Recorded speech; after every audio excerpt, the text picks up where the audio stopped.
Hello everyone, welcome to our course in medical mycology. My name is Dr. Ali Ahmadi and I will be your instructor for this semester.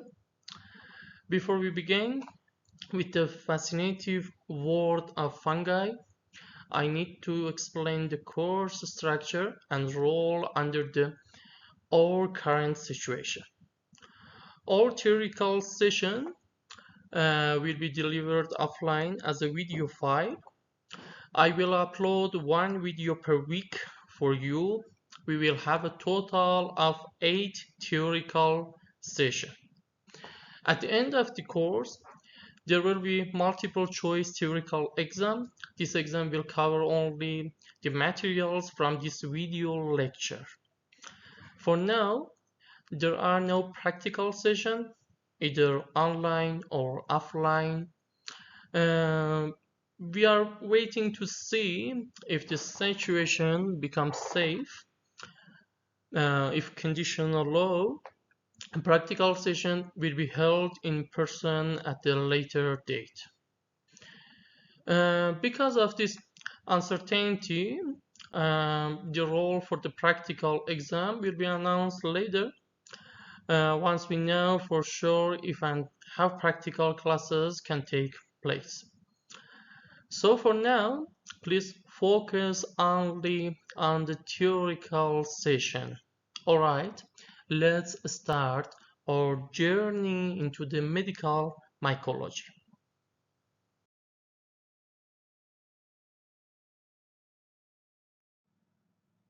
Let's start with a very basic question. Very basic question. Look at this slide. What is a fungus? Do we classify fungi as a plants or as animals? Wait a moment. Thinking about this. Do we classify fungi as a plants or as animals? The answer is neither. Fungi belong to their own separated kingdom. They are eukaryote organisms, meaning their cells have a nucleus, just like our cells do. However, they are heterotrophs. They cannot make their own food like plants do. They play a critical role in nature by breaking down dead material and recycling nutrients. They can reproduce in both sexual and asexual ways and often lives in close relationship with other organisms. The scientific study of fungi is called mycology. So from today, you are all student mycologists.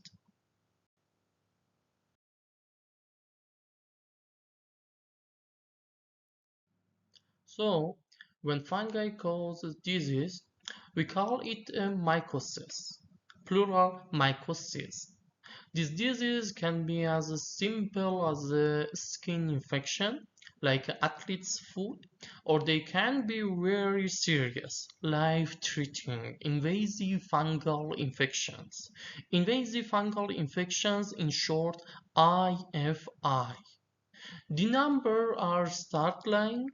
According to an organization called Gafi, over 6.5 million people develop these life-threatening IFIs every year, leading to nearly 3.75 million deaths. This highlights why learning the subject is so important for future healthcare professionals. Another interesting point, while we have described about 155,000 species of fungi, scientists estimate there could be between 1.5 to 10 million species in total. This means over 90% of fungal species are still waiting to be discovered. Wow! Who knows with medical challenge or solution they might hold.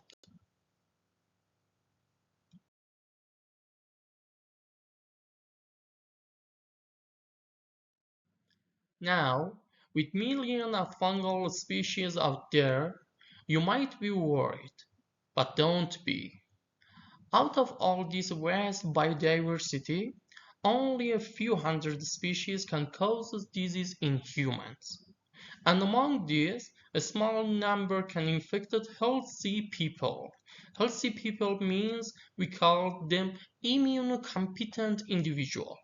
However, the majority of pathogenic fungi are opportunistic. They mainly cause disease when our immune system is weakened. In recent decades, we've seen a big increase in fungal infections. Why?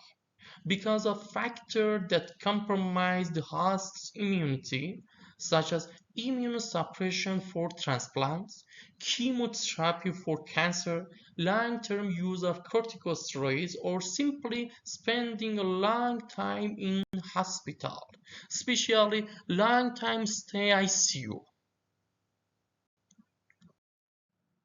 This slide summarizes the main risk factors we just discussed. On the left, you see conditions like cancer, HIV/AIDS, TB, and COPD that weaken the immune systems, making patients susceptible to infections like pneumocystis pneumonia or cryptococcal meningitis and aspergillosis. Okay? But it's also important to remember that some fungi can infect people with no underlying disease, perfectly normal, healthy individual. This often causes localized infections like a fungal keratitis and eye infections, tinea capitis, scalp ringworm, vaginitis, or subcutaneous infection like mycetoma. Now, let's talk about what fungi actually look like, their morphology. We can look at them on two levels. Macroscopic, what you can see with the naked eye, and microscopic. Macroscopically, you might be familiar with the edible mushroom or poisonous toadstools, but medically, we focus on two main forms: unicellular fungi, which are yeasts, and multicellular fungi, which are molds. Under the microscope, molds grow as long, branching filaments called hyphae. These hyphae can be septate, having cross walls, or aseptate, lacking cross walls. We also classify them based on color. Hyaline fungi are transparent or lightly pigmented, while dimaceous fungi are darkly pigmented.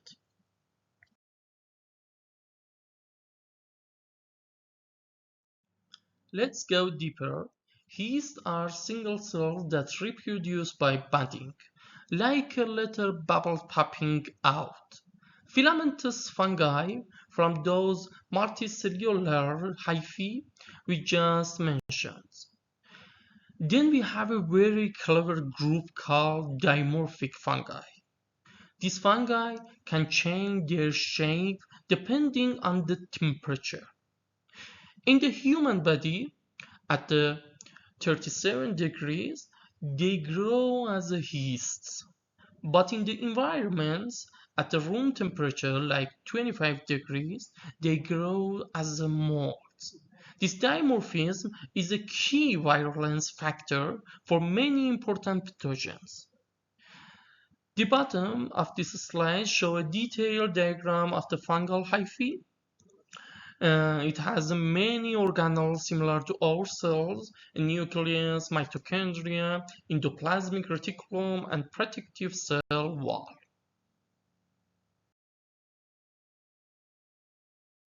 Focusing on yeasts, these are unicellular fungi. They divided by budding or sometimes by fission. Their size can vary a lot. We can tell different yeasts apart by looking at certain features. Do they have a capsule? What is their size and shape? How do they form daughter cells? And do they form pseudohyphae? which are chains of elongated buds or true hyphae. The diagram on the right is a bit messy, but is trying to show the internal structure of the yeast cells, including the bud, the cell wall, and the cell membrane, and another one. When we grow yeast in the lab on a media like sablons dextrose agar, SDA, SDA is a general mycology medium. Okay, this from colonies. These colonies show great diversity in a color, texture, and shape. Some yeasts are even pigmented. Typically, on a rich medium like a brain-heart infusion, BHI agar, yeast colonies are smooth, we say glabrous, and are usually larger and more pasty than bacterial colonies grow on the same plates. This is a simple way to distinguish them in the lab.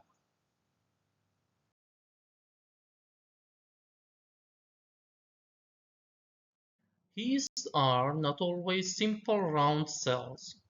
They can take on different shapes that are important for identification. Pseudohyphal form.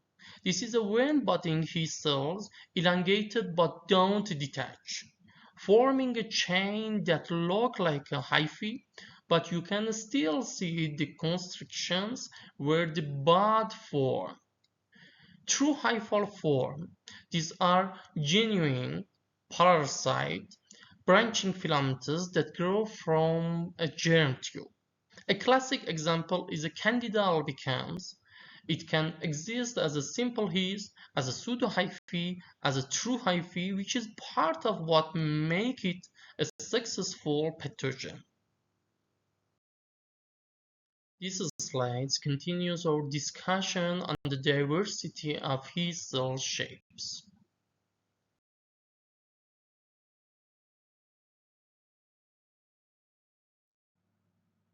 Now, let's switch to filamentous fungi, or molds. The key structure here is the hypha. A mass of hyphae is called a mycelium, and this is what you see as the fuzzy colony on a petri dish. Hyphae grow in a very interesting way.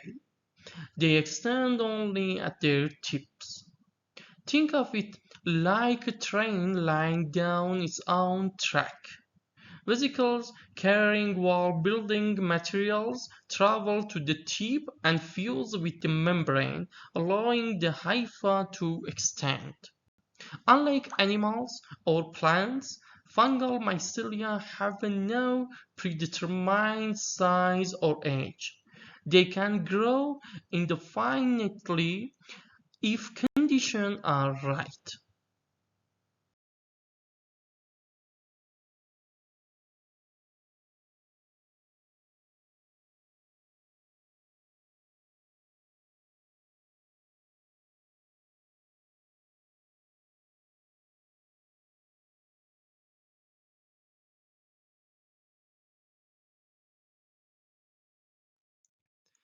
In filamentous fungi, a phase dark near spherical region, the region is termed the Spitzenkörper, the apical vesicle cluster or center or apical body, and it consists of masses of a small membrane bound vesicle around the vesicle-free core with emergent microfilamentous and microtubules.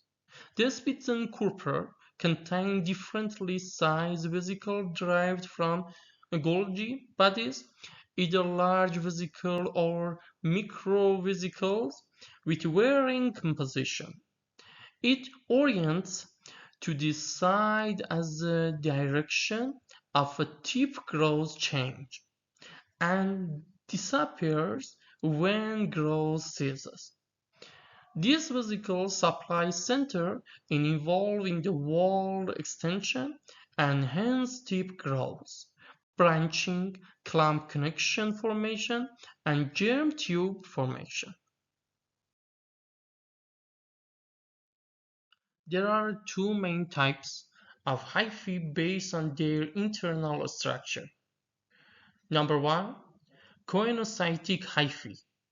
These are aseptate, meaning they have no cross wall, so they are essentially one long, continuous cell with many nuclei. Number two, septate hyphae. These have a cross wall called septa. These septa usually have a pore that allows cytoplasm and organelle to flow between compartments. The diagram clearly shows the difference. Septate hyphae are like a train with many connected carriages, while choanocytic hyphae are like a one long open tube. This is a very important practical distinction for identifying mold in the lab. We separate them into the two groups based on their natural pigmentation. Number one, hyaline molds. These have a colorless, transparent hyphae. Think of clear glass. Important examples including Aspergillus fusarium. They cause a wide range of infections. Number two, dimaceous molds.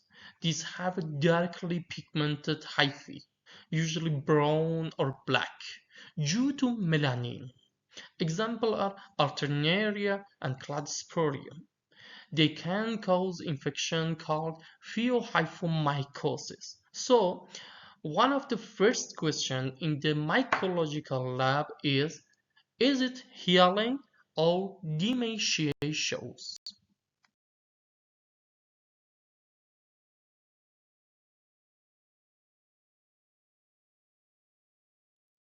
Let's look at the life cycle of a mold.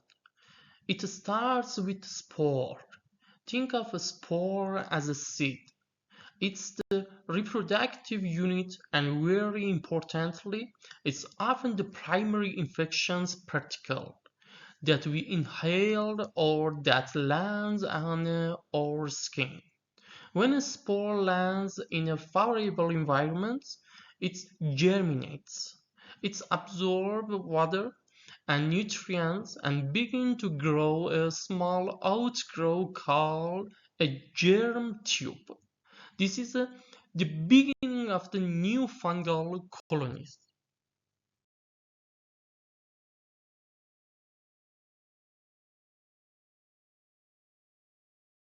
The germ tube elongated to form a hypha. The hypha is the vegetative part of the fungus. It's like the root system that absorbs nutrients. As the hyphae branch and grow, they intertwine to form a mycelium. This mycelium is the visible mass that we recognize as a mold. So the sequence is spore, germination, hyphae, and mycelium. This diagram puts it all together visually. You can see the spore, the germination with the germ tube, the development of the hyphae, and the formation of the large complex mycelium. It's a continuous cycle. When we describe a mold colony in the lab, we use specific terms. We say it is filamentous, raised, and has a filiform thread-like edge. The surface can be matte or rough, and the colony is usually opaque. A common feature is that the edge might be white, while the center has a color, like green for Aspergillus or black for Alternaria. Remember, the appearance can change based on the medium, temperature, and age of the colony.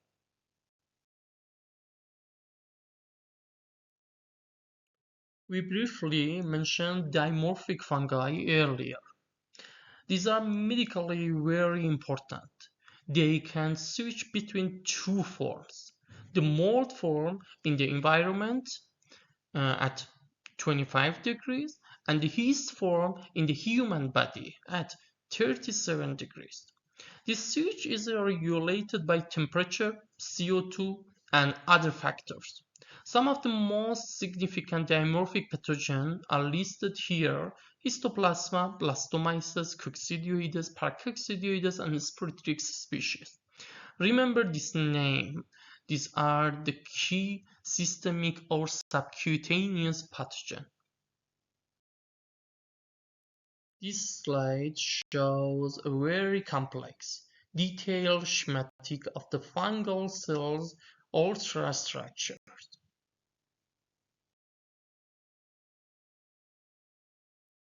The fungal cell wall is a critical structure. It's not found in human cells, making it an excellent target for antifungal drugs. The cell wall gives a fungus its shape, protect it from mechanical damage, and act as a barrier against toxic molecules from the host. It's also essential to prevent the cell from bursting due to osmotic pressure. Without a strong cell wall, water would rush in and lyse the cell.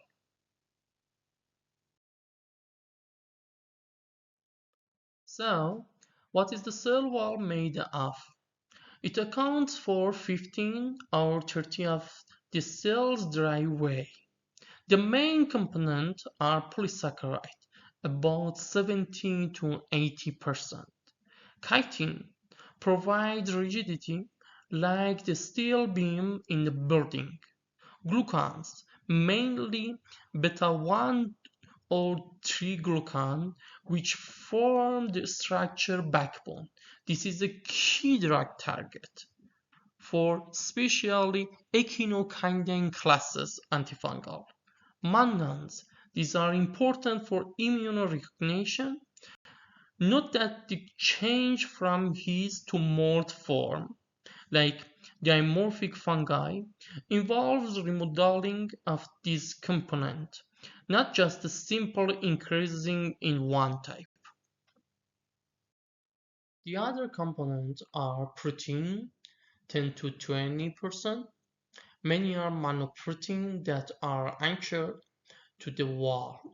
They have a role in adhesion and as enzymes that help the fungus invade host tissue.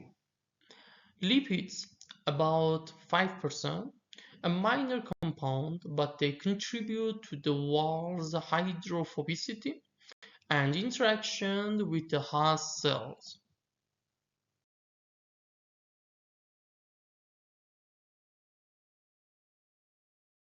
These slides give a visual representation and a specific example. However, these proportions vary greatly from one fungus to another, which is a part of why they have different shapes and properties. This diagram shows how the wall is built.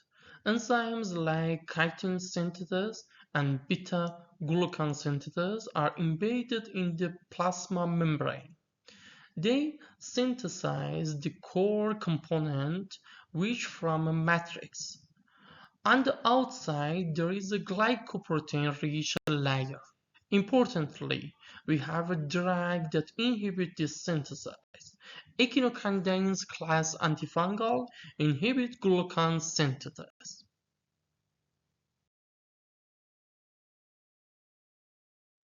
Inside the cell wall, we have the plasma membrane. It's similar to the mammalian cell membrane, but with one crucial difference. Its main role is ergosterol. Our human cells use cholesterol. This difference is a gift to medicine. It allows us to design drugs that target ergosterol without harming our own cholesterol-rich membrane. The membrane controls what enters and exits the cell.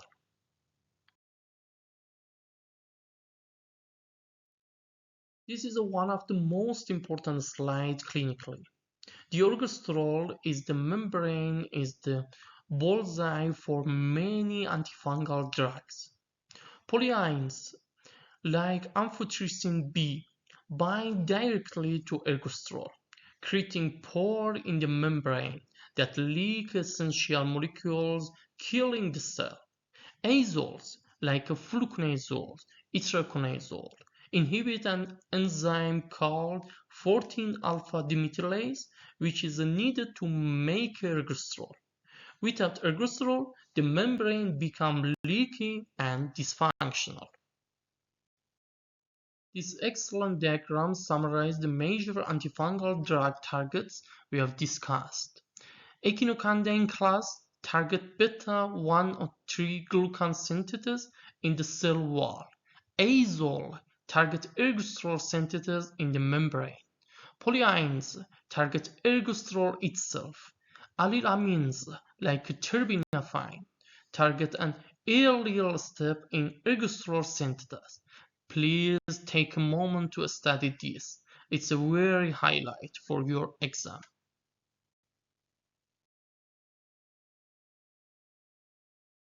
Fungi also have microtubules made of tubulin protein, which are essential for moving organelles, chromosomes, and vesicles during cell division.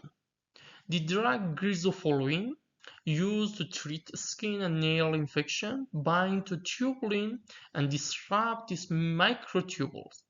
This stops the fungal from diving properly and also disrupt the transport of material needed for cell wall synthesis.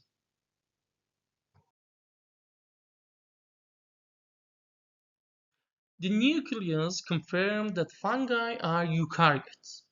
Most fungi are haploid, meaning they have only one set of chromosomes, which is different from us. Some, like baker's yeast, can be diploid. Yeast cells usually have one nucleus, but in filamentous fungi, each hyphal compartment can contain one, two, or even many nuclei. This genetic flexibility is an advantage for them.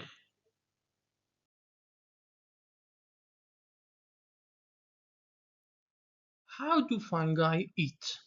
Unlike plants, they have no chlorophyll, so no photosynthesis. They are heterotrophs, like animals. But unlike animals, they don't ingest their food. Instead, fungi are masters of external digestion. They release powerful digestive enzymes into their environments, whether it's soil, wood, or human tissue, which break down complex molecules into the simple one. Then the fungus absorbs this simple nutrient directly through its hyphal wall. The cartoons show a hyphal tip release enzymes and absorbing the broken down products. There are two main nutritional modes: saprophytic nutrition. Fungi feed on dead organic matter. They are the great recycler of the planet. Parasitic nutrition. Fungi feed on a living host, often causing disease.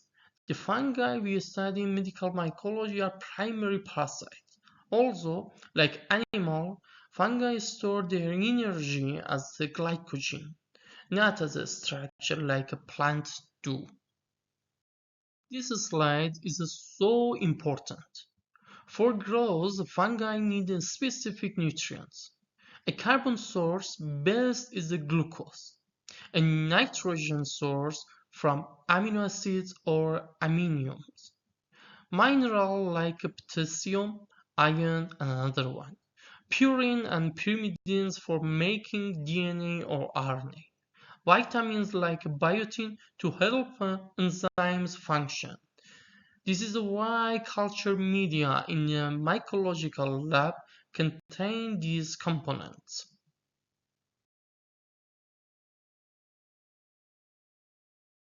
Fungal growth is influenced by the environment. Temperature. Most environmental fungi grows best at the 25 to 13 degrees. but pathogenic fungi are often adapted to growth at 37 degrees or internal body temperature. Some species, like Aspergillus fumigatus, are even thermophilic and can survive very high temperature. Water activity. Fungi need water. Dry conditions inhibit their growth.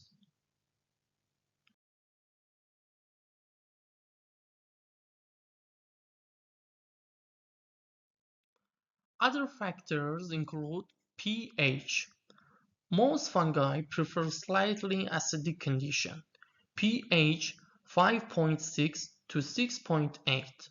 Humidity. High humidity promotes growth. This is why fungal infections are more common in tropical climates. Light. Not needed for growth, but light dark cycle can regulate sporulation, the production of spore.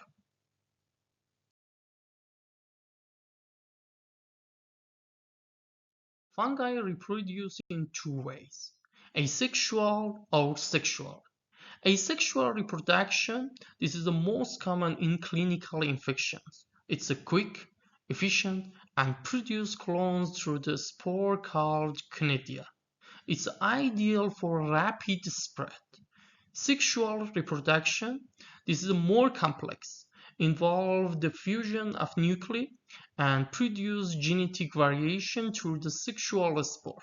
It's less common in a pathogenic during infection, but important for evolution. This diagram illustrates the complex life cycle, alternating between haploid and diploid stages, and showing both sexual and asexual reproduction pathway. The key stages are plasmogamy, karyogamy, and meiosis. This table is very helpful. Historically, fungi were classified based on their sexual reproductive structure: zygomycota, ascomycota, basidiomycota. Now, with the DNA sequencing, we use a modern phylogenetic classification. For medical purpose, the most important group are Mucromycota, contain agent of mucormycosis; Ascomycota, contain most human pathogen like Candida aspergillus; and number three, Basidiomycota, contain Cryptococcus. The old group Deuteromycota for fungi with now known sexual stage is no longer used. They've been moved mostly to Ascomycota.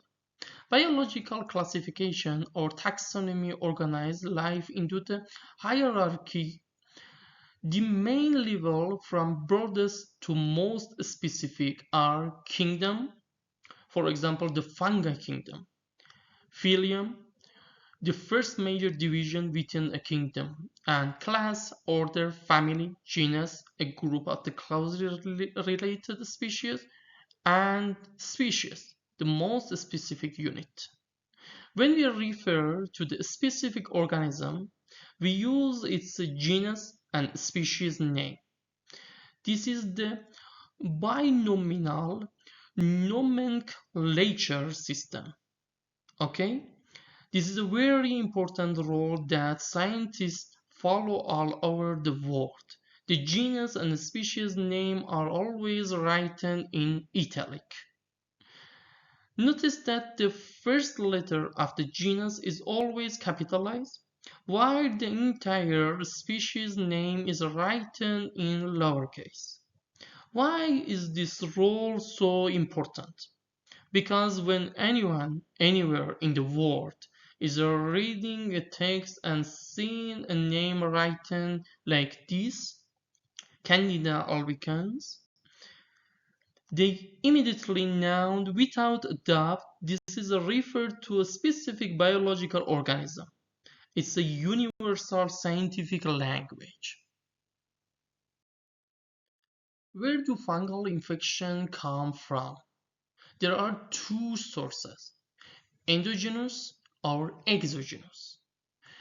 Number one, endogenous, from our own normal flora. For example, Candida that lives in our mouth or gut can overgrow and causes infection if our immunity drops. Exogenous, from the environments. We inhale spores from the air, soil, or bird dropping. For example, cryptococcosis from pigeon droppings. After fungi breach our defense, the type of infection depends on our immune status. We classify mycosis based on the depth of tissue involvement. Number one, superficial fungal infection on the very surface, like skin and hair shaft. Number two, cutaneous fungal infection in the keratinized layer, like skin, nails, and hair. Number three, subcutaneous fungal infection in the deeper skin layer, often from a traumatic implant. And finally, systemic mycosis or systemic fungal infection involving internal organ, the most serious type. On this slide, you see several clinical images from a simple skin infection here on the skin and nail to a very severe and life-threatening infections called mucormycosis here on the face and orbit. As you can see, fungi can cause a very wide range of lesions.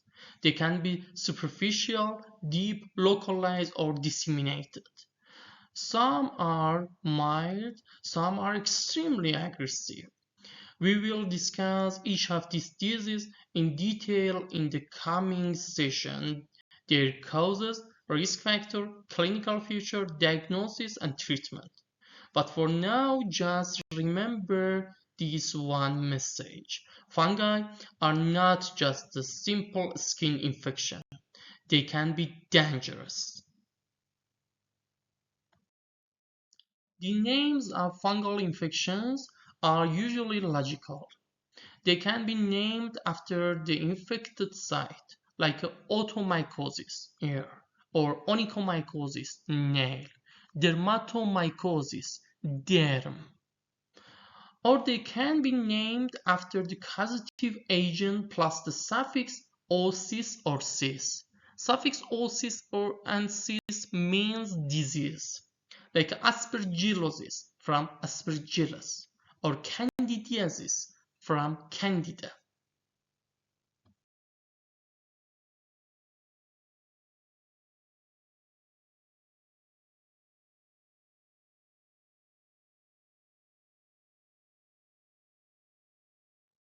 That brings us to the end of our first session. I know it was a lot of information, but you now have a solid foundation in the basic of medical mycology. In the next session, we will start discussing about superficial fungal infection. For now, please review this video if needed, and I'll talk to you in the next one. Have a great day. Take care.